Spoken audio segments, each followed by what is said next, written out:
So I'm still in the mood for something preferably more lighthearted, so I decided to try another romance story. This is one that Elena recommended to me, which kind of surprised me because it's a vampire romance story, and that's technically a category that neither of us typically likes.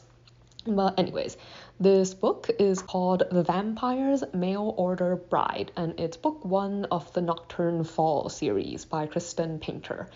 So it has two main characters, but the female main character, Delaney, worked at a restaurant. Like, her dream is to own her own sweets shop, like the kind of store where all the candy and cakes and so on are handmade. And she's like working hard towards that goal, but at the moment she's still at a restaurant, which is rumored to have a boss that also runs like some criminal organization, and she doesn't technically believe that this is true until she accidentally witnesses her boss potentially kill someone. Like, he may not have killed them, or he may have, but he definitely shot them, and this really scares her, both because witnessing a violent crime like that is pretty scary, and because she suspects that he might know that she knows that he committed a crime. So she suspects that he might want to get rid of her, and she is torn between wanting to make sure she does the right thing and gives the evidence to the police who can arrest him, but also protecting her own life. So she makes a compromise. She sends the evidence to the police, but also goes into hiding herself. Like, she stumbles into what turns out to be a matchmaking agency, like when she's running away. So since the opportunity presented itself, and it looks like the information they provide to the potential partners, I guess, doesn't include photographs. Like, she takes one that is within a reasonable distance for her to travel and goes in the woman's place. Like, she calls her up to tell her that the engagement got broken off, and she is going to be the person's new bride. Well, at least temporarily, until she can get safely back to her own home.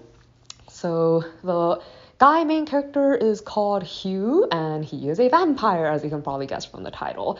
So what's interesting about the setting is that he lives in a place called Nocturne Falls, and this town is celebrating Halloween like all year round. Like, it's a place where a lot of supernatural creatures live, and what they decided to do was to kind of embrace like the Halloween culture, so that in a sense they can live in plain sight without it actually being strange. So they have, for instance, the vampire on duty, whose job it is to act especially movie vampire-like in order to like make tourists happy. So a lot of these creatures, like, they take part in this Halloween celebration all year round to help bring in business, and also to kind of create a place where they can just be themselves without having to worry too much about what people think.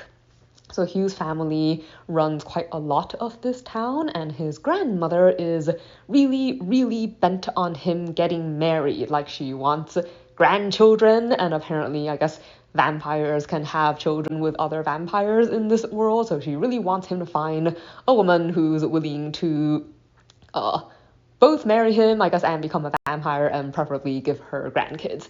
And he obliges her mostly just to keep her happy. Like, she threatens to take away his ability to walk around in the daylight and so on. So they agree that he will give this woman a try for 30 days to see if they can actually build a relationship, though deep down he's pretty set against it, because so he's about 400, and his original wife, like, when they were going through like the turning process, didn't survive, and he has pretty much held on to the blame and guilt from this experience for all of these centuries, and it's a major reason why he doesn't actually want to try to find a partner, because he's afraid of losing someone that he cares about in that way.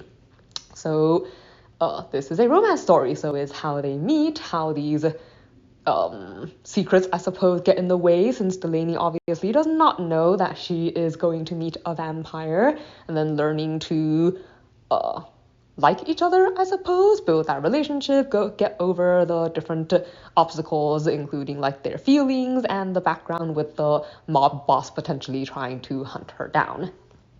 So let's see.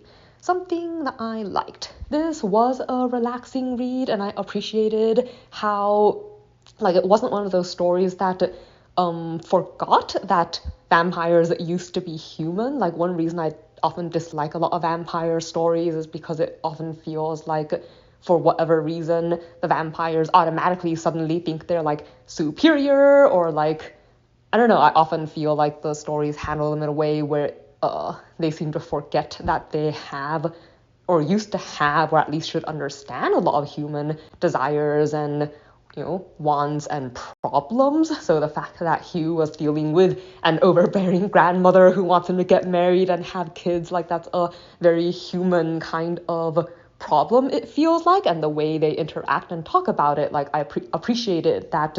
I think it brings together the vampire and human aspects very well. It was an interesting setting too. And let's see, something I did not like. I found the story a little too simple. Like, it really was just a romance story. Like, there weren't really any other lines, and no, not really much in the way of like other relations, other conflicts. Like, even the line with the mob boss really just exists in order to help the pair come together. So I guess for me, it felt like the story was um, really, really simple and straightforward. And I guess stories that are super simple and straightforward have a harder time keeping my attention. So I'm not really sure how much more of the series I will read. Like, I might come back to it because it is lighthearted, but I did find it a little bit as I was going through it, like, I was sort of starting to lose interest because it felt to me like there wasn't enough happening. But I guess, yeah, it would depend a little bit on what kind of mood I was in.